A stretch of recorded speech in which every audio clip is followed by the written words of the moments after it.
اللہ کے راضی ہونے کی پہچان. ہمیں کبھی دل میں ٹینشن ہوتی ہے کہ اللہ ہم سے راضی ہے یا نہیں ہے. ہمیں کس طرح پتہ چلے گا کہ اللہ ہم سے راضی ہے یا ناراض ہے؟ محمد عیسیٰ صاحب کشمیر سے. بھائی اللہ نے قرآن میں بتا دیا ہے کہ اللہ کن سے خوش ہے.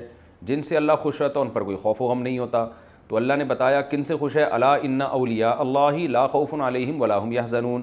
اللہ کے جو ولی ہیں, اللہ کے جو دوست ہیں, ان پر کوئی خوف و غم نہیں ہوگا کیونکہ اللہ ان سے خوش ہے. اب اللہ کے ولی کون ہوتے ہیں؟ اللہ نے قرآن میں بتا دیا, الذین آمنوا وکانوا یتقون, جو ایمان لائے اور تقوی والی زندگی اختیار کی. ایمان کا مطلب جو قرآن نے ہمیں عقیدے بیان کیے ہیں, جو ہمارے بیسک عقائد ہیں, اللہ ہی مشکل کشا, اللہ ہی حاجت روا, تقدیر پر ایمان ہو, آخرت پر ایمان ہو, فرشتوں پر ایمان ہو, اور شرک نہ کرتے ہوں. یہ جو موٹے موٹے ایمانیات ہیں یہ. اور دوسرا وکانوا یتقون, اور وہ گناہوں سے بچتے تھے. تو کبیرہ گناہوں سے اجتناب کی توفیق اگر آپ کو مل رہی ہے, فرائض واجبات کی پابندی کی توفیق مل رہی ہے, تو اللہ کی رحمت سے پوری امید ہے. یہ اس کی علامت ہے, یہ اس کا ایک سائن ہے کہ اللہ آپ سے خوش ہے. اور اگر کبھی گناہ ہوتا ہے لیکن فوراً توبہ کی توفیق مل جاتی ہے, اس وقت تک آپ کو تسلی نہیں ہوتی جب تک آپ توبہ نہ کر لیں, تو بھی اس کی علامت ہے اللہ آپ سے خوش ہے.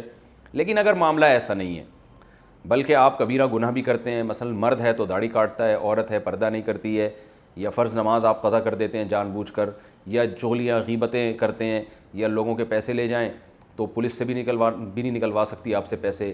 آپ لوگوں سے جو معاہدے کرتے ہیں ان کو پورا نہیں کرتے. پیسے لیے آپ نے کہ بھئی میں فلاں تاریخ کو دے دوں گا, اور فلاں تاریخ آ گئی ہے, وہ بیچارہ آپ کے گھر کے باہر کھڑا ہوا پریشان ہو رہا ہے.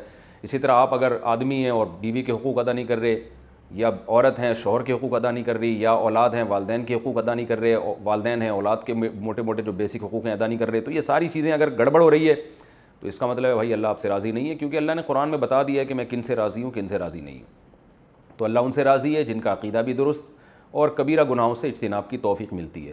چھوٹے موٹے گناہوں کے بارے میں اللہ نے قرآن میں فرما دیا, ان تجتنبوا کبائر ما تنہون عنہ نکفر عنکم سیئاتکم. اللہ فرماتے ہیں بڑے بڑے گناہوں سے بچو گے تو چھوٹی موٹی غلطیاں جو ہر انسان سے ہو جاتی ہیں, اللہ فرماتے ہیں میں اس کو معاف کر دوں گا.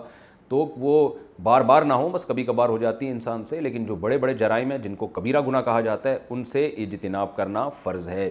تو وہ اگر آپ کو توفیق مل رہی ہے تو اللہ سے امید ہے کہ انشاءاللہ اللہ آپ سے راضی ہوگا. باقی اس کی کوئی ایسی علامت نہیں ہے کہ جی وہ اللہ اگر راضی ہے تو اس کا مطلب پیسے بہت آ رہے ہیں اس کا مطلب اللہ راضی ہے.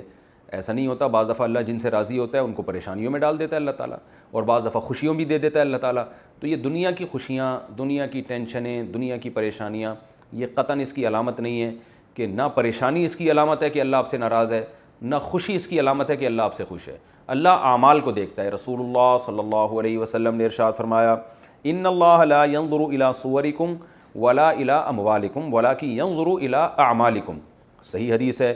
آپ صلی اللہ علیہ وسلم نے فرمایا اللہ تمہاری شکل کو بھی نہیں دیکھتا, اللہ تمہاری دولت کو بھی نہیں دیکھتا, اللہ صرف تمہارے عمل کو دیکھتا ہے. اور الی قلوبکم بھی ہے کہ تمہارے دل کو دیکھتا ہے اور تمہارے عمل کو دیکھتا ہے.